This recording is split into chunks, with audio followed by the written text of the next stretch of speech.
ID serial நாளைக்கான எபிசோட்ல என்ன நடக்க போகுதுன்னு ரொம்ப சூப்பரான ஒரு ப்ரோமோ ரிவ்யூ பார்க்கலாம் வாங்க. என்னோட ரிவ்யூ பிடிச்சிருந்தா லைக் பண்ணுங்க.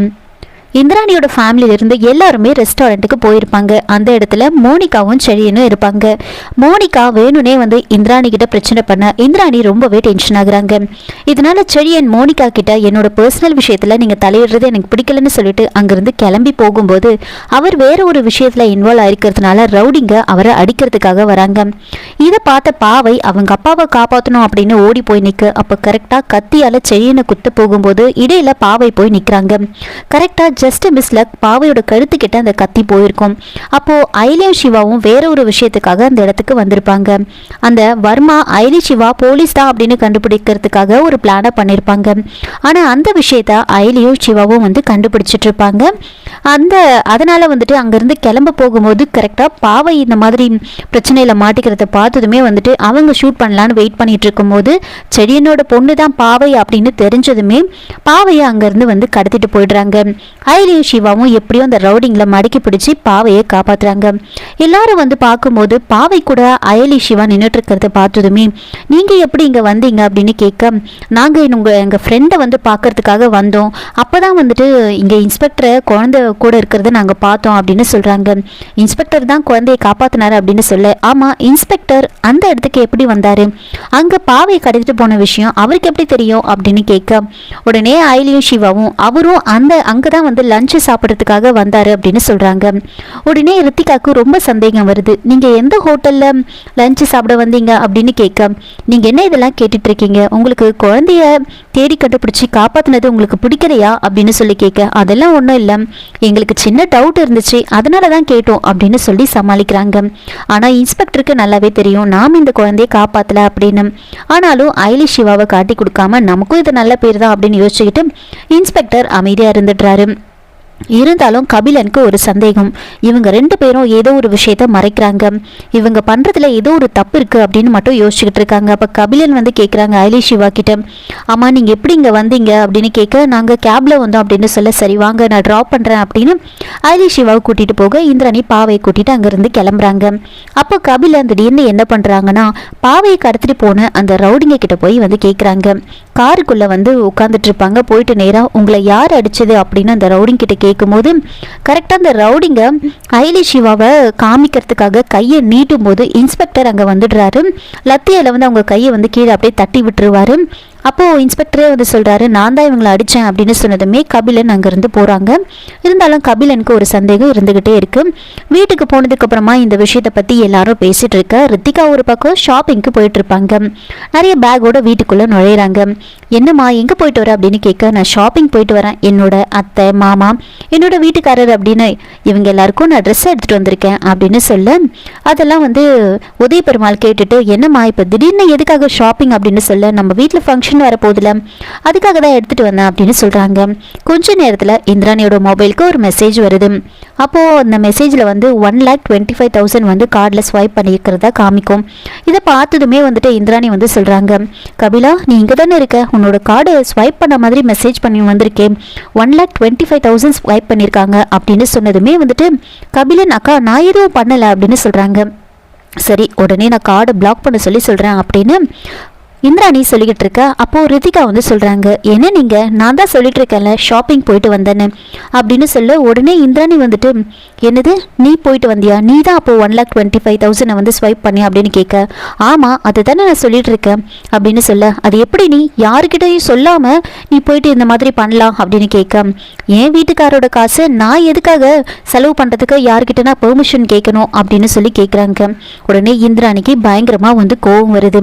சரி நீ சொல்லாம போயிட்ட ஓகே விட்டுரு, ஆனா நீ உன்னோட அத்தை மாமா உன்னோட வீட்டுக்காரர் அப்படின்னு அவங்களுக்கு மட்டும் எடுத்துட்டு வந்திருக்கே, நாம ஒரு கூட்டு குடும்பமா இருக்குமே நீ அதை பத்தி யோசிக்காம உங்களை பத்தி மட்டும் யோசிச்சிருக்கே அப்படின்னு கேட்க அதுக்கு ரித்திகா ரொம்ப திமிரா பதில் சொல்றாங்க. இங்க பாருங்க என் ஃபேமிலிக்கு நான் எடுத்துட்டு வந்திருக்கேன், அவங்களுக்கு தேவையானது அவங்களே எடுத்துக்கிட்டோம், நான் எதுக்காக அவங்களுக்குலாம் எடுக்கணும், ஏன் அவங்கெல்லாம் பணம் வச்சிடலையா என்ன, அவங்க பணத்துல அவங்க எடுத்துக்கிட்டோம், என் வீட்டுக்காரோட கார்டை எடுத்துட்டு போய் நான் எனக்காக வாங்கிட்டு வந்தேன் இல்லை. அதை யாருக்கிட்டையும் பெர்மிஷன் கேட்கணும்னு அவசியம் இல்லை, அவங்களுக்காக நான் எடுத்துகிட்டு வரணும்னு அவசியம் இல்லை. அவங்க பணத்தில் அவங்கள எடுத்துக்க சொல்லுங்க அப்படின்னு சொன்னதுமே இந்திராணிக்கு பயங்கரமாக கோவம் வருது. உனக்கு எவ்வளோ தைரியம் இருந்தால் நீ இந்த மாதிரி பேசுவேன்? ஒரு கூட்டு குடும்பமாக இருக்கும் இந்த வீட்டில், நான்ற பேச்சுக்கே இடம் கிடையாது, நாமன்ற பேச்சுக்கு தான் இடம் இருக்கு. நீ இப்போவே இப்படி பிரித்து பேசுறியே, இந்த குடும்பத்தில் பிரித்து பேசுறதுக்கு இடமே கிடையாது. ஒரு கூட்டு குடும்பமாக தான் கடைசி வரைக்கும் இருக்கணும், நீ கடைசி வரைக்கும் அப்படி தான் யோசிக்கணும், நாமன்ற வார்த்தை தான் உன் வாயிலிருந்து வரணும். இப்படி உன்னோட குடும்பத்துக்காக மட்டும் எனக்கு என்னோட அத்தை மாமான்னு சொல்லிட்டு இருக்க, இன்னொரு முறை இப்படியெல்லாம் பேசுகிற வேலை வச்சுக்காத அப்படின்னு பேசிட்டு இருக்கும் போதே அயலி வந்து ஷாப்பிங் போயிட்டு வருவாங்க. அப்போ அயலி வீட்டில் இருக்கிற எல்லாருக்கும் ட்ரெஸ் எடுத்துகிட்டு வருவாங்க. நான் எல்லாருக்குமே எடுத்துகிட்டு வந்திருக்கேன் அப்படின்னு சொல்லிட்டு ரித்திகா கிட்ட சொல்கிறாங்க. ஏன் ரித்திகா, தேவையில்லாமல் ஏதாவது பிரச்சனையை வந்து நீயே எடுத்துக்கிற அப்படின்னு சொல்ல ரித்திகாவுக்கு இன்னும் கோவம் வருது. அப்போ அயலி நான் வீட்டில் இருக்கிற எல்லாருக்குமே ட்ரெஸ் எடுத்துகிட்டு வந்திருக்கேன் அப்படின்னு சொன்னதுமே உடனே இந்திராணி சொல்கிறாங்க, பாரு அயலியும் உன்னோட அக்கா தானே, அவள் எப்படி யோசிச்சிருக்கா பாரு, வீட்டில் இருக்கிற எல்லாருக்குமே ட்ரெஸ் எடுத்துகிட்டு வந்திருக்கா. அதுதான் இந்த குடும்பத்தோட கலாச்சாரத்தை அவள் தெரிஞ்சுக்கிட்டு இருக்கா, நீ இன்னும் தெரிஞ்சுக்கல. இந்த வீட்டோட மருமகளாக இருந்துக்கிட்டு நீ இப்படியெல்லாம் இருக்கியா அப்படின்னு ரித்திகாவை குறை சொல்ல ரித்திகாவுக்கு இன்னும் பயங்கரமாக வந்து கோவம் வருது.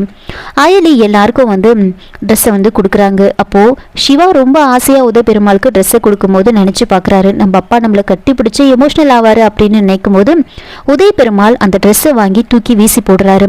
வீசி அடிச்சுட்டு, இங்கே பாருங்க, நீ யார் எனக்கு ட்ரெஸ் எடுத்து கொடுக்கறதுக்கு, எனக்கு ட்ரெஸ் எடுத்து கொடுக்கறதுக்கு என்னோட பையன் இருக்கான், நீ எதுக்காக எனக்கு எடுத்து கொடுக்கணும் அப்படின்னு உதய பெருமாள் ரொம்ப கோவமாக அங்கேருந்து பேசிட்டு போயிடுறாரு. இன்னொரு பக்கம் ரித்திகா ரொம்பவே வந்து டென்ஷன் ஆகிடுவாங்க. அப்போது இந்திராணி வந்து சொல்கிறாங்க, இங்கே பாரு ரித்திகா, நீ பண்ணுறது ரொம்ப பெரிய தப்பு, நீ போயிட்டு முதல்ல எல்லாருக்குமே ட்ரெஸ் எடுத்துகிட்டு வா அப்படின்னு சொல்ல உடனே ரித்திகா வந்துட்டு அதெல்லாம் என்னால் முடியாது, நான் என்னோட ஃபேமிலிக்கு மட்டும்தான் எடுத்துகிட்டு வருவேன் அப்படின்னு சொல்ல மாற்றி மாற்றி பேசிக்கிட்டே இருக்கு. உடனே ரித்திகா, இப்போ உங்களோட பிரச்சனை என்னன்னு தெரிஞ்சு போச்சு, அந்த பணத்தை நான் செலவு பண்ணிட்டேன், அதுதானே உங்களுக்கு பிரச்சனை, ஒரே ஒரு நிமிஷம் இருங்க, நான் உடனே என்னோட அம்மாவுக்கு கால் பண்ணுறேன் அப்படின்னு சொல்ல உடனே அயலி, நீ எதுக்காக இப்போ சித்திக்கு கால் பண்ணுற அப்படின்னு கேட்க, ஏய் நீ வாயை மூடு, எனக்கு என்ன பண்ணணும்னு தெரியும் அப்படின்னு சொல்கிறாங்க.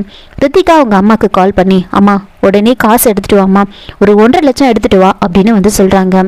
உடனே அவங்க அம்மாவும் வந்து சரின்னு சொல்லிடுவாங்க.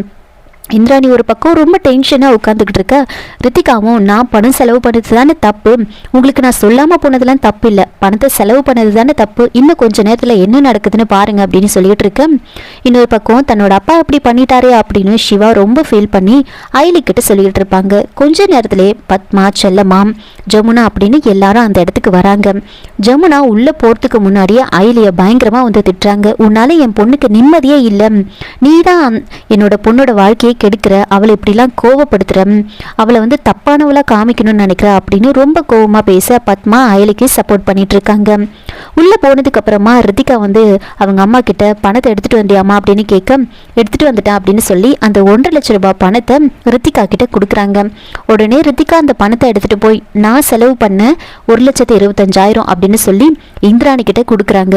உடனே ரித்திகா என்ன பண்றாங்கன்னா, மிச்சம் இருக்கிற அந்த 25,000 வந்துட்டு இது வந்து வட்டி அப்படின்னு சொல்லி அந்த காசையும் வைக்கிறாங்க. உடனே இந்திராணிக்கு பயங்கரமா கோவம் வருது. இங்க பாருங்க, இனிமே நீங்க சொல்ற மாதிரிலாம் நான் நடந்துக்க மாட்டேன், என்னோட இஷ்டத்துக்கு நான் செலவு பண்ணுவேன் அப்படின்னு சொல்ல உடனே இந்திராணி, உங்க பொண்ணு எதுக்காக இந்த பணத்தை எடுத்துட்டு வர சொன்னா, உங்க பொண்ணு என்ன பண்ணான்னு உங்களுக்கு தெரியுமா, எதையுமே கேட்காம நீங்க பாட்டுக்கு பணத்தை எடுத்துட்டு வந்துட்டு கொடுக்குறீங்க அப்படின்னு ரொம்ப கோவமா ஜமுனா கிட்ட கேட்குறாங்க. இதோட இந்த ப்ரோமோ வந்து முடிச்சிருக்காங்க. என்னோட ரிவ்யூ பிடிச்சிருந்தா லைக் பண்ணுங்க, மறக்காம சப்ஸ்கிரைப் பண்ணுங்க. தேங்க்யூ.